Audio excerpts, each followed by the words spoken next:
नमस्कार। ये class 11th का इंग्लिश है। फर्स्ट लेसन है माई स्ट्रगल फॉर एन एजुकेशन। इसमें राइटर हैम्पटन पहुंच गया है। इसके 3 पार्ट हो गए, चौथे पार्ट का ये वीडियो है। राइटर हैम्पटन पहुंच गया, उसको जाना है वर्जीनिया। जब वो हैम्पटन पहुंचता है तो बहुत ही थक जाता है और लेट नाइट पहुंचता है। यहाँ से हमको पढ़ना है। I had never been in a large city. मैं इससे पहले कभी भी बड़े शहर में नहीं गया था। And this rather added to my misery. और यही जो समस्या था वही मेरी पीड़ा को बढ़ा रहा था। एडेड मतलब जोड़ना। वो धीरे धीरे मेरी समस्या बढ़ा रहा था, क्योंकि मैं कभी बड़े शहर में गया नहीं। छोटा शहर है और बड़े शहर में थोड़ा डिफरेंस है। वहाँ के ट्रैफिक ज़्यादा होते हैं, वहाँ के रूल्स ज़्यादा हैं, वहाँ के लोगों का एटीट्यूड अलग है। तो वो सब थोड़ा सा मेरे लिए कष्ट कारक था, मेरे लिए परेशानी का सबब था। मैं पहले कभी बड़े शहर में गया नहीं था और जब मैं बड़े शहर में पहुँचा तो थोड़ा हमको परेशान कर रहा था वो। When I reached Richmond. जब मैं रिचमंड पहुँचा, I was completely out of money. तो मेरा पैसा बिल्कुल ख़त्म हो चुका था। I had not a single acquaintance in the place. Acquaintance मतलब संबंधी, कोई मित्र। मैं जहाँ पर था, रिचमंड पहुँचा, तो वहाँ पर मेरा एक भी कोई मित्र नहीं था, कोई सगा संबंधी या कोई परिचय का नहीं था। And being unused to city ways. और सिटी रास्ते वो अनयूज थे, मैंने कभी यूज़ नहीं किया था। मैं इतने बड़े शहर में गया नहीं था, इनके शहर की सड़कों को नहीं देखा था, गलियों में नहीं चला था, सब अनयूज्ड थे। I did not know where to go. मुझे ये भी नहीं पता था अब मुझे कहाँ जाना है। I asked eight several places for loading. I asked मैंने पूछा, कहा, टू सेवरल प्लेसेस कई जगहों पर मैं गया। For loading,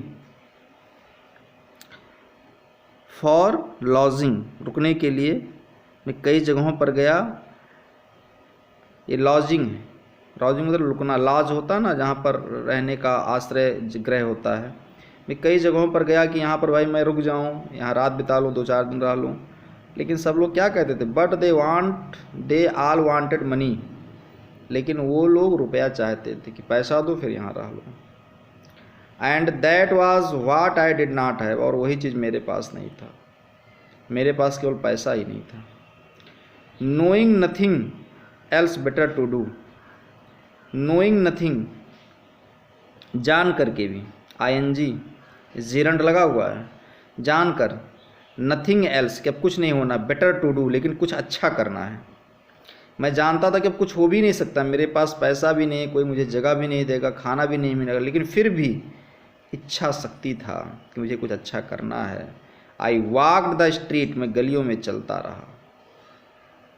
I must have walked the street till after midnight. लगभग आधी रात तक मैं गलियों में चलता रहा। एट लास्ट, अंत में, I became so exhausted that I could walk no longer. अंत में मैं बहुत थक गया था। एग्जॉस्टेड मतलब थक जाना। और मैं अब चल नहीं सकता था, इतना थक गया था कि मुझे बॉडी रेस्ट को अलाउ कर रही थी, चलने की इच्छा नहीं थी। आई वॉज टायर्ड, मैं थका था, भूखा भी था। आई वॉज हंग्री, मैं भूखा था। I was everything but discouraged. मेरे पास सब कुछ था, मैं भूखा भी था, थका था, लेकिन साहस की कमी नहीं थी, डिस्करेज्ड नहीं था। Just about the time when I reached extremely physical exhaustion. Just तुरंत, अबाउट द टाइम उस समय, व्हेन आई रीच्ड जब मैं पहुंचा, एक्सट्रीम अत्यधिक, फिजिकल मतलब शारीरिक, एग्जॉस्टन मतलब थकावट। जब मैं वहां पहुंचा था तुरंत, तो मुझे शारीरिक रूप से बड़ा थकावट लग रहा था। I came upon a portion of a street where the broad sidewalk was considerably elevated. I came मैं गया, अपॉन ए पोर्शन एक हिस्से पर गया, ऑफ ए स्ट्रीट गली के, where the broad sidewalk गली में जो शहर का जो रोड होता है उसमें एक थोड़ा सा ऊंचा उठा रहता है, फुटपाथ अलग है, फोर व्हीलर्स के लिए एक थोड़ा सा अलग रोड रहता है, ऊपर नीचे एलिवेटेड रहता है। वाज कंसिडरेबली एलिवेटेड, थोड़ा उठा हुआ था।